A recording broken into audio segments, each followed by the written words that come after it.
ಎಲ್ಲರಿಗೂ ನಮಸ್ಕಾರ.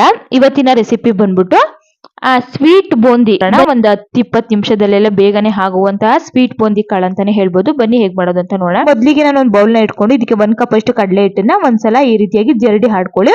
ಜರಡಿ ಹಾಡ್ಕೊಂಡ್ಮೇಲೆ ಇದಕ್ಕೆ ಇವಾಗ 1 ಕಪ್ ಅಷ್ಟು ನೀರನ್ನ ತಗೊಂಡಿದ್ದೀನಿ. ತಗೊಂಡು ಬೋಂಡಾ ಬಜ್ಜಿ ಎಲ್ಲ ಯಾವ ರೀತಿ ಮಾಡ್ತೀವೋ ಆ ರೀತಿಯಾಗಿ ಥಿಕ್ನೆಸ್ ಆಗಿ ನಾವು ಹಿಟ್ಟನ್ನ ಕಲ್ಸ್ಕೋಬೇಕಾಗುತ್ತೆ. ನೋಡಿ ಈ ರೀತಿಯಾಗಿ ಕಲ್ಸಿಟ್ಕೊಳ್ಳಿ. ಗಂಟಿಲ್ದಿರೋ ರೀತಿ ನೀಟಾಗಿ ಕಲ್ಸಿಟ್ಕೊಳ್ಳಿ. ನೋಡಿ ಈ ರೀತಿಯಾಗಿ ಥಿಕ್ನೆಸ್ ಇರಬೇಕು. ತುಂಬಾ ತೆಳು ಇದ್ರೆ ಚೆನ್ನಾಗಲ್ಲ.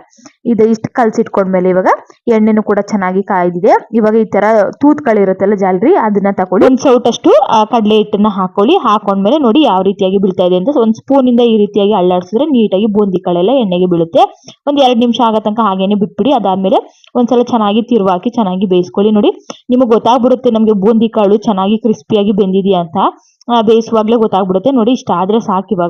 ಇದನ್ನ ಇವಾಗ ಎಣ್ಣೆ ಎಲ್ಲ ಸೋದಿಸ್ಕೊಂಡು ಇದನ್ನ ಒಂದು ಪ್ಲೇಟ್ಗೆ ಎತ್ತಿಕೋತಾ ಇದ್ದೀನಿ. ನೋಡಿ ಇದೇ ರೀತಿಯಾಗಿ ನಾನು ಎಲ್ಲಾನು ಬೂಂದಿಗಳನ್ನ ಮಾಡಿ ಇಟ್ಕೋತಾ ಇದ್ದೀನಿ.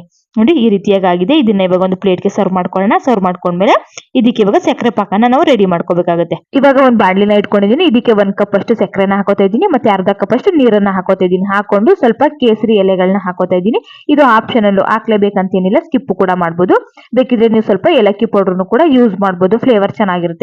ಸಕ್ಕರೆ ಎಲ್ಲ ಚೆನ್ನಾಗಿ ಕರಗೋ ತನಕ ಈ ಫ್ಲೇಮಲ್ಲಿ ಇಟ್ಕೊಂಡು ಕುದಿಸ್ಕೊಳ್ಳಿ. ನೋಡಿ ಈ ರೀತಿಯಾಗಿ ಸ್ವಲ್ಪ ನೀರಿನ ಅಂಶ ಕಮ್ಮಿ ಆಗ್ಬೇಕು, ಪಾಕ ಸ್ವಲ್ಪ ಗಟ್ಟಿ ಆಗ್ಬೇಕು. ಇಷ್ಟ ಆದ್ರೆ ಸಾಕು. ಇವಾಗ ಮಾಡಿಟ್ಕೊಂಡಿರುವಂತಹ ಬೂಂದಿ ಕಾಳೆಲ್ಲಾನು ಇದ್ರಕ್ಕೆ ಹಾಕೋತಾ ಇದ್ದೀನಿ. ಸಕ್ಕರೆ ಪಾಕಕ್ಕೆ ಹಾಕೊಂಡು ಚೆನ್ನಾಗಿ ಲೋ ಫ್ಲೇಮಲ್ಲಿ ಇಟ್ಕೊಂಡು ಒಂದ್ 2 ನಿಮಿಷ ಈ ರೀತಿಯಾಗಿ ಫ್ರೈ ಮಾಡ್ಕೊಳ್ಳಿ.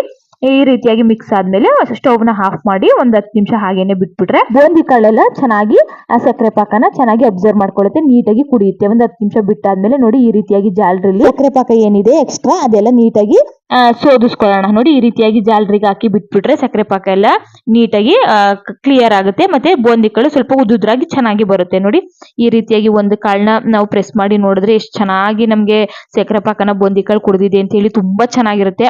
ಕ್ವಿಕ್ ಆಗಿ ಏನಾದ್ರೂ ಫಂಕ್ಷನ್ ಇದ್ರೆ, ಚಿಕ್ಕ ಪುಟ್ಟ ಫಂಕ್ಷನ್ ಇದ್ರೆ ಕ್ವಿಕ್ ಆಗಿ ಬೇಗನೆ ಒಂದ್ 10-20 ನಿಮಿಷದಲ್ಲೆಲ್ಲ ಮಾಡ್ಕೊಳ್ಳುವಂತಹ ಬೂಂದಿ ಕಾಳು ರೆಸಿಪಿ ಅಂತಾನೆ ಹೇಳ್ಬೋದು. ತುಂಬಾ ಜ್ಯೂಸಿ ಆಗಿರುತ್ತೆ. ಫ್ಲೇವರ್ ಅಂತೂ ಬೇಗನೆ ಮನೆಯಲ್ಲೇ ಮಾಡ್ಕೊಳ್ಳುವಂತಹ ಸ್ವೀಟ್ ಬೂಂದಿ ಕಾಳು ರೆಸಿಪಿ ಅಂತಾನೆ ಹೇಳ್ಬೋದು. ಆ ರೆಸಿಪಿ ಇಷ್ಟ ಆಗಿರೋ ಲೈಕ್ ಮಾಡಿ, ಶೇರ್ ಮಾಡಿ, ಕಮೆಂಟ್ ಮಾಡಿ. ಮತ್ತೆ ಸಿಗ್ತೀನಿ ಮುಂದಿನ ವಿಡಿಯೋ ಜೊತೆಗೆ.